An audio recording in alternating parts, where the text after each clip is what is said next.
What's up, comic nerds? DC has finally released three Jokers. This has been long anticipated for years. After so many delays, the first issue was released on the 25th of August of this year. So, for the fans out there, I'm going to do a comic overview for the first issue of Three Jokers.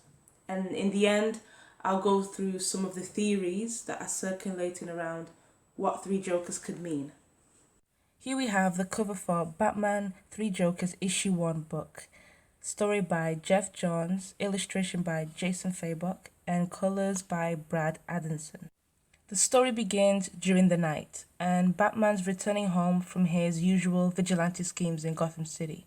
He accidentally crashes his Batmobile into his parents' gravestones. He gets out and appears to be seriously hurt. Batman makes his way into the Batcave where Alfred aids him. Alfred asks Bruce what had caused the injury this time, and Bruce replies, an umbrella, referring that Bruce had an encounter with Penguin. As you can see from this shot, Bruce has his fair share of scars from his crime-fighting activities, and each scar has a story to tell. Bruce begins to zone out into the memories that each scar represents. From the time that Bane broke his back, the scratch marks from Catwoman, the burnt scar he got from his encounter with the Riddler, the stab wounds from Scarecrow's pitchfork. Then Bruce zones out even deeper. The scars marked by his arch-nemesis, the Joker. The gunshot on his left shoulder. The disfigured skin on his arm from the time that Joker spilled acid on him. The deep cut from Joker's razor-sharp cards. And with all those thoughts, Bruce's mind fills with the echoes of Joker's sadistic laughter. Bruce then remembers the wound deeper than the others. The night that his parents were murdered. Bruce snaps back into the present as he listens to the news being broadcasted. The news reports that the Moxon crime family were murdered and that the witness has identified the killer to be the Joker. The Moxon crime family were believed to be responsible for the killings of Thomas and Martha Wayne, but were later found not guilty. Joker has once again escaped from Arkham Asylum. Bruce decides to put on his batsuit and investigate the crime scene. Meanwhile, Barbara Gordon works out at her local gym, and she's visibly stressed. The death of a beloved comedian, Kalani Apaka, is reported on the gym's television. The suspect is said to be the Joker. Barbara, hearing this, breaks out in anger. In rage, she storms out into the gym showers. As she washes herself, she has flashbacks of the traumatic event when the Joker shot her in the stomach, crippling her. Barbara's conscience won't rest as long as the Joker runs free. She will shut him down. During the night of Joker's escape, Red Hood fights off Joker's goons at a graveyard. The men manage to pin him down and remove his helmet, revealing the scar at the back of his head. This scar was marked by the Joker, beating him almost to death with a crowbar. Jason frees himself and fights off the goons. He cracks their teeth and breaks their bones. He walks over to pick up his helmet and decides to chase after the Joker. Over at the crime scene of the Moxon family, Jim Gordon and Harvey Bullock investigate the dead bodies. The location is at Ace Chemicals factory. There are 3 corpses dressed in suits, with red capes and red helmets, the exact outfit that the Joker was wearing during the night that he fell into the Ace Chemicals acid. Harvey Bullock removes the helmets from one of the corpses, revealing a Joker smile. These men were murdered by the Joker's laughing formula. Harvey is confused as to how the Joker could have committed multiple murders in different locations at the same time, to which Jim assumes that he must have had accomplices. One of the cops speculate that the Joker had long planned to kill these men since he hates crime families. Jim Gordon theorizes that the three bodies symbolize that there must be three Jokers for each of the three crimes. One for the Moxon family, the other for the comedian, and a third one for the death of the staff at Arkham Asylum. Batman walks into the crime scene. He examines the bodies and points out that the acid that bleached their skin has burnt their fingerprints. The nerve damage on the facial muscles, giving them a permanent smile, has made their dental records unmatchable. Just like the Joker, these men are unidentifiable. As Batman analyzes the situation, he's trying to figure out the Joker's motives. He appears to be talking to himself. Jim asks Batman who he's talking to, and Batgirl, hiding in plain sight, replies that Batman is talking to her. Batgirl believes that Joker wanted to be seen, since he didn't care to hide from the security cameras. They came to the conclusion that the one true Joker was present in this crime scene, since this was the place of the Joker's origins, and that the other crime scenes were orchestrated by Joker's accomplices. Jim Gordon sends his men to investigate a missing truck that they believe the Joker used to escape.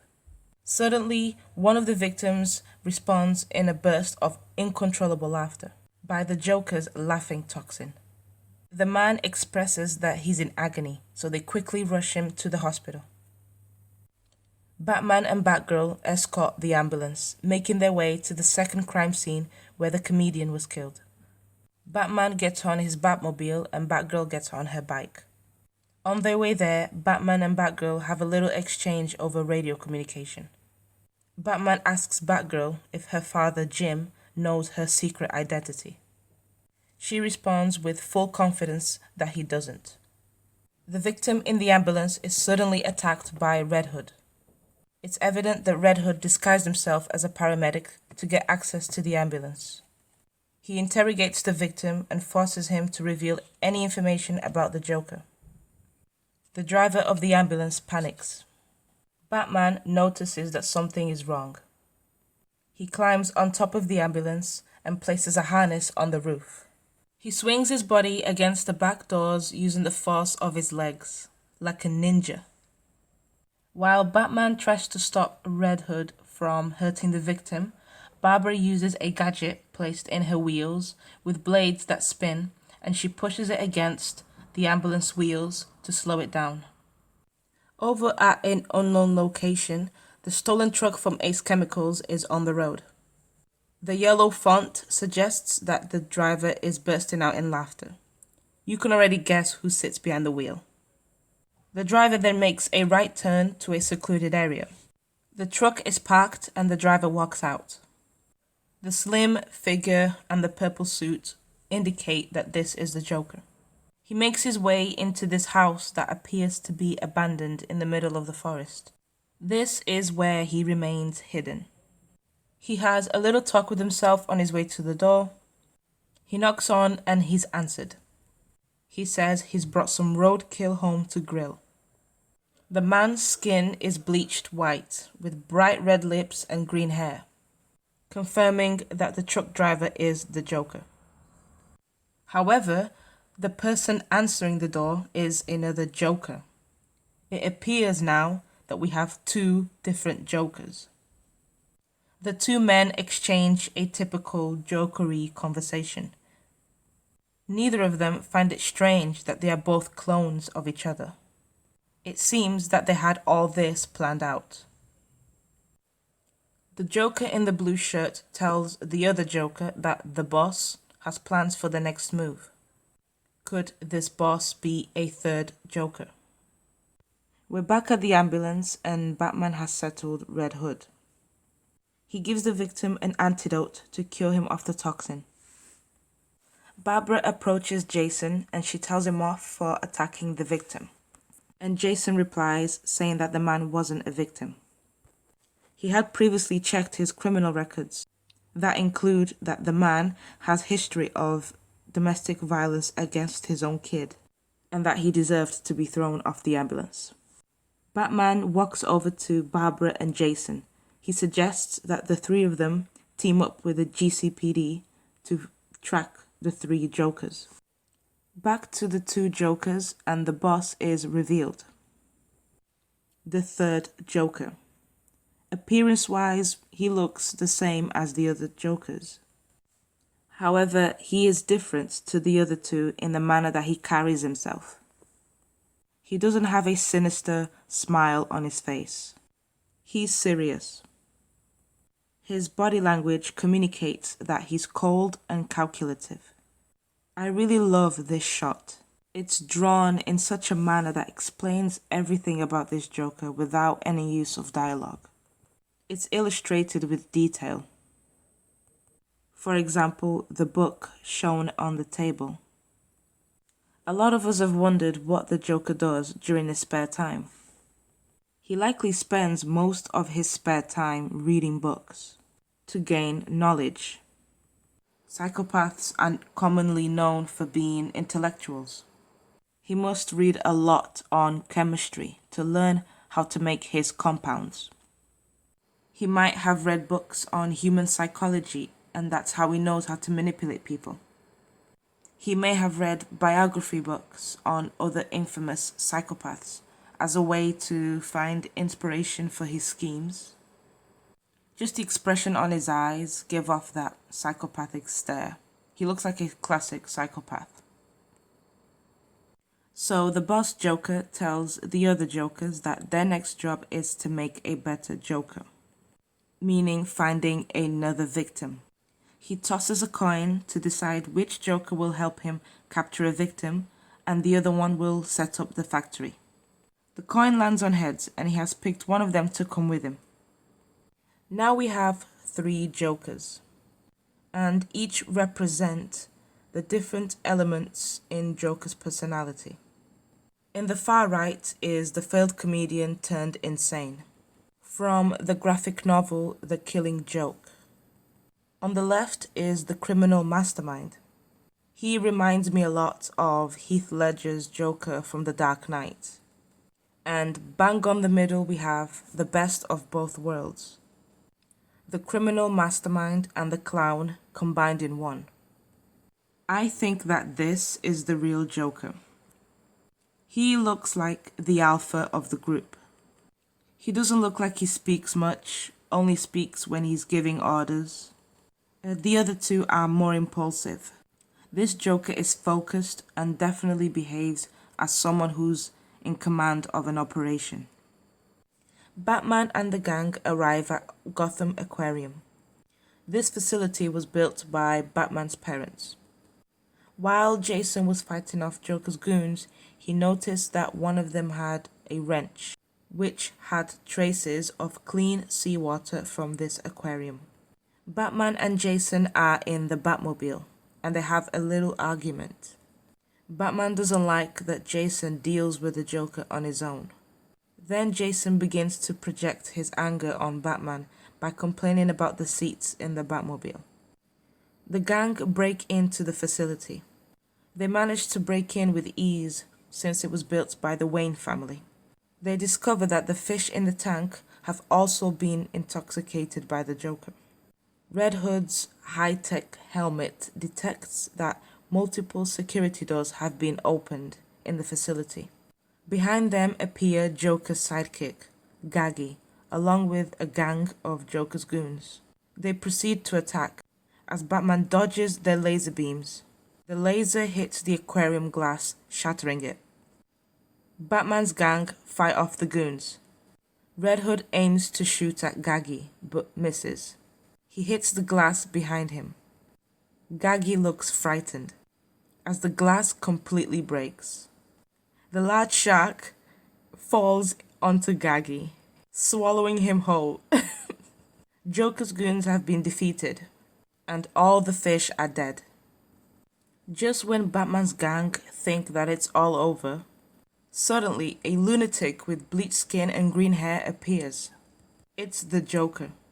He throws fish at Batman, then attacks Red Hood. He removes his helmet to taunt him.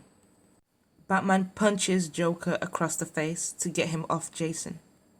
He then passes him around to Batgirl, where she drags him across the glass, knocking him unconscious. Although they've captured one, Batman knows he wasn't working alone. Batman makes a call to Jim Gordon, confirming that they've captured one of the 3 Jokers. Jim responds that he thinks the GCPD have captured the other 2. Batman makes his way to their locations. Jason and Batgirl keep Joker restrained while Batman sets off. They're not sure if they've captured the real Joker, since his appearance and behavior is slightly different from what they remember him as. His real name and where he came from is unknown, so their knowledge of him is very vague.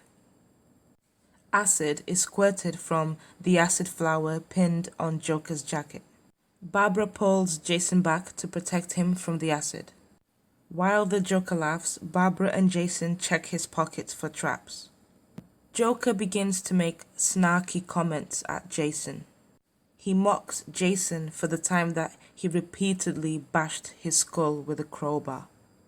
This triggers Jason's emotions, so he grabs his gun in anger. Barbara begs Jason to put his gun down, because she sees that he has fallen for Joker's manipulation. Joker continues to torment Jason, making twisted jokes about the abuse he endured from him in the past. Joker does this to ensure his dominance over Jason. He tells him that the only reason why he did what he did was to get Batman's attention. He tells Jason that his life doesn't matter, that the only person that matters to him is Batman. Jason's eyes begin to tear up as he has flashbacks of the day that Joker beat him and left him to die. He had no other motive other than to hurt him. As Jason cries, he sees that Joker continues to laugh at his pain. He reaches his breaking point. He presses the trigger and shoots straight through the Joker's skull. Jason watches Joker's lifeless body fall into the ground. Batgirl disapproves of what Jason did, because this isn't what Batman would want. Jason tells Batgirl that Joker deserved to die after all the suffering that he has caused. Jason sarcastically asks Batgirl when was the last time she missed, insinuating that he knows she attempted to kill the Joker in the past. Batgirl is offended by this, and she tells Jason, "Screw you." She angrily storms off, leaving Jason behind with Joker.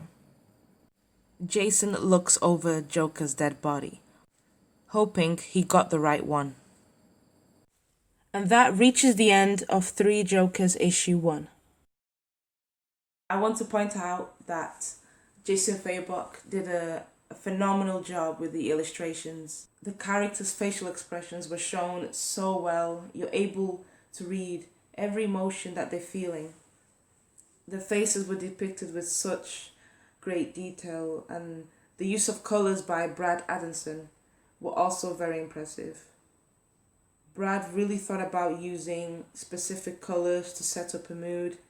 They complemented the illustrations very well, and the colors were blended together realistically. My opinions on the writing, so far so good. I enjoyed reading every moment of this book. All the characters had very interesting dialogue. Apart from the Joker, Jason's character really stands out in this story. I think that's what the writers are going for. It looks like they are setting him up for something big down the line. I appreciate that the writer focused more on Batman's detective skills more than his fighting skills. We all love to see Batman kicking ass, but a lot of people forget that he's the world's greatest detective before he's a fighter. So I liked seeing Bruce Wayne using his intellect in this. Now there are a few theories circulating around what 3 Jokers could mean.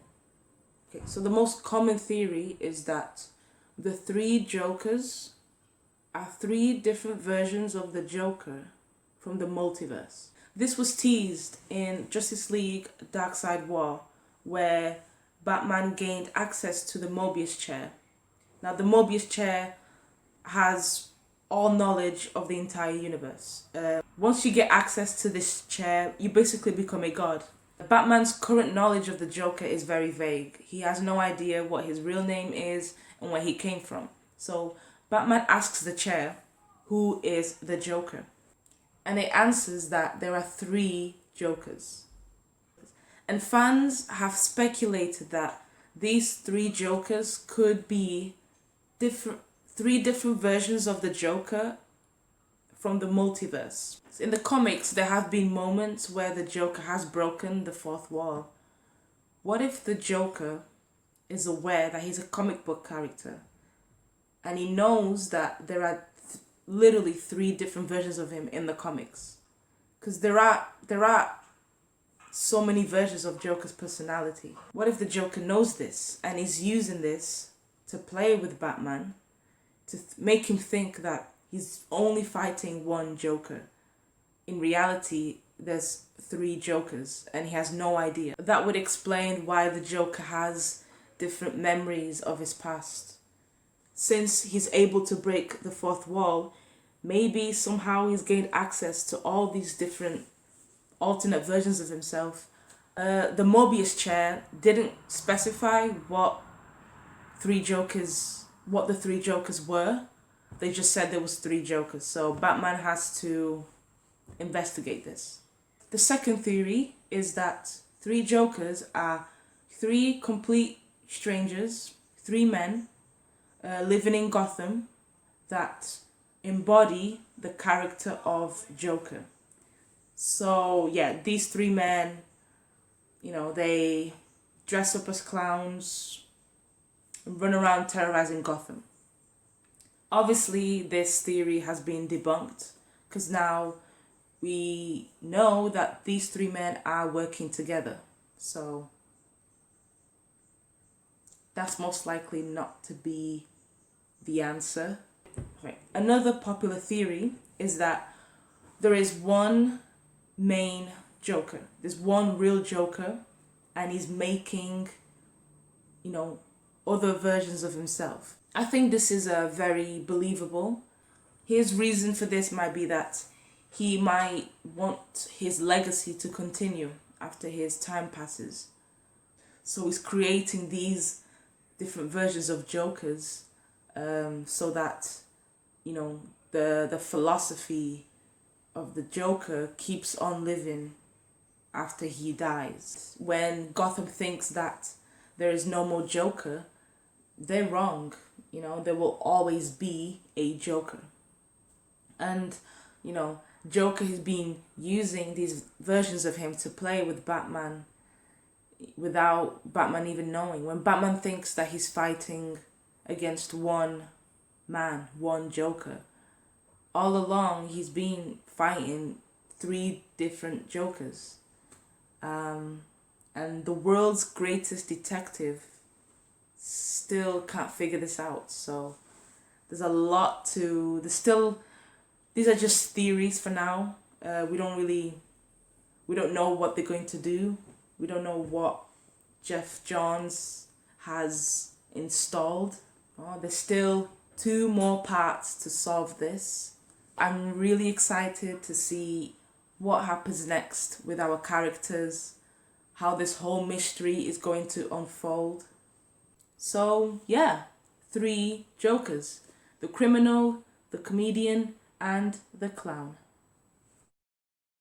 During the time of this recording, DC have released part 2 of 3 Jokers miniseries. The link for that video is in the description, so you guys go check that out to see what happens next.